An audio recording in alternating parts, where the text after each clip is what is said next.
అన్న యూదా పత్రిక 9వ వచనం మీద చిన్న క్లారిఫికేషన్ కావాలన్నా.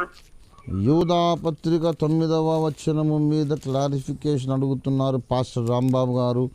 అయితే ప్రధాన దూత అయిన మిఖాయేలు అపవాదితో వాదించుచు మోషే శరీరమును గూర్చి తర్కించినప్పుడు దూషించి తీర్పు తీర్చ తెగింపక ప్రభువు నిన్ను గద్దించునుగాక అనెను. దీని గురించిన వివరణ కావాలి కదా తమ్ముడు? అవునన్నా, మోషే శరీరం గురించి తర్కం. సరే చెప్తాను దయచేసి. ఇంతకుముందు ఈ విషయాన్ని గురించి నేను పోరాడండి అనే గ్రంథంలో నేను ఆల్రెడీ చెప్పేసి ఉన్నాను.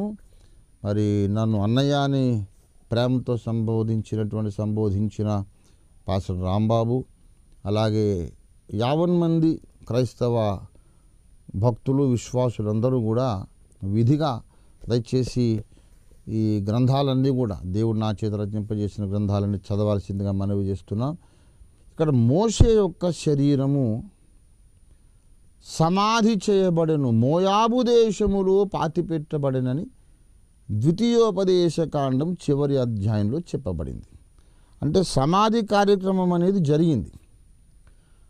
అయితే సమాధి కార్యక్రమం జరిగినప్పుడు సాతాను అభ్యంతరం చెబుతాడా? అలాగే గనుక వాడు అభ్యంతరం చెబితే అబ్రహాము సమాధి చేయబడ్డాడు, ఇస్సాకు యాకోబులు సమాధి చేయబడ్డారు, యోసేపు సమాధి చేయబడ్డాడు, ఎందరో భక్తులు సమాధి చేయబడుతున్నారు. సమాధి చేస్తే వాడు అడ్డు రాడు, ఎందుకంటే వాడు మరణము యొక్క బలము గలవాడు అని వాడిని గురించి లేఖనం చెబుతోంది.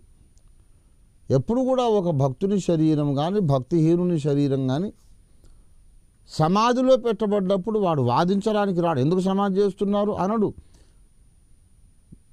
మనుషులందరినీ సమాధిలోకి తీసుకెళ్ళడానికే కదా వాడు నిషిద్ధ ఫలం తినిపించాడు. కనుక సమాధి మీద కూడా ఆధిపత్యం వాడిదే, సాతానుదే. ఇంకా సంతోషిస్తాడు, వాడు సంబరపడతాడు. బాగా పనిచేసింది, నేను ఎక్కించిన విషం, వీడు కూడా చచ్చిపోయాడు, వెరీ గుడ్ అనుకుంటాడు సాతాను. కనుక కామన్ సెన్స్ ఉపయోగించి ఆలోచిస్తే సాతానుకు అభ్యంతరకరమైంది ఏదో జరుగుతుంది ఇక్కడ. వాడికి అభ్యంతరం ఏమిటి? మరణము కాదు వాడికి అభ్యంతరం. వాడికి అభ్యంతరము పునరుత్థానం. మోషే శరీరము దగ్గర వాదన ఏంటంటే ప్రధాన దూత అయిన మిఖాయేలు వచ్చాడు. మొదటి తెస్సలోనిక 4వ అధ్యాయంలో మీకు జ్ఞాపకం ఉండి ఉంటుంది, 13వ వచనంలో ఆర్భాటముతోను ప్రధాన దూత శబ్దముతోను దేవుని బూరతోను ప్రభు వచ్చినప్పుడు భక్తులు పునరుద్ధానం చెందుతారు. కనుక ప్రధాన దూత అయిన మిఖాయేలు భక్తుల పునరుద్ధానం జరిగినప్పుడు ఆయన బిగ్గరగా ఆర్భటిస్తాడు. కనుక పునరుద్ధానము మోషేకు జరుగుతోంది కనుక మిఖాయేలు వచ్చాడు.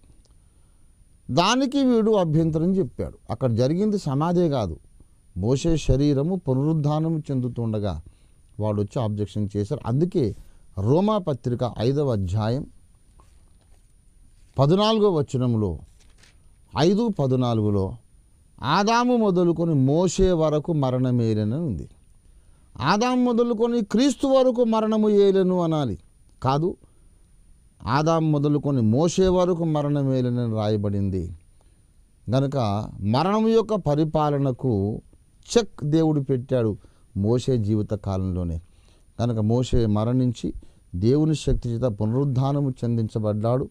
అందుకే రూపాంతర కొండ మీదకి ఆయన పునరుద్ధానము చెందిన భక్తుల ప్రతినిధిగా వచ్చాడు. ఏలియా ఏమో మరణము చూడని భక్తుల యొక్క ప్రతినిధిగా వచ్చాడు.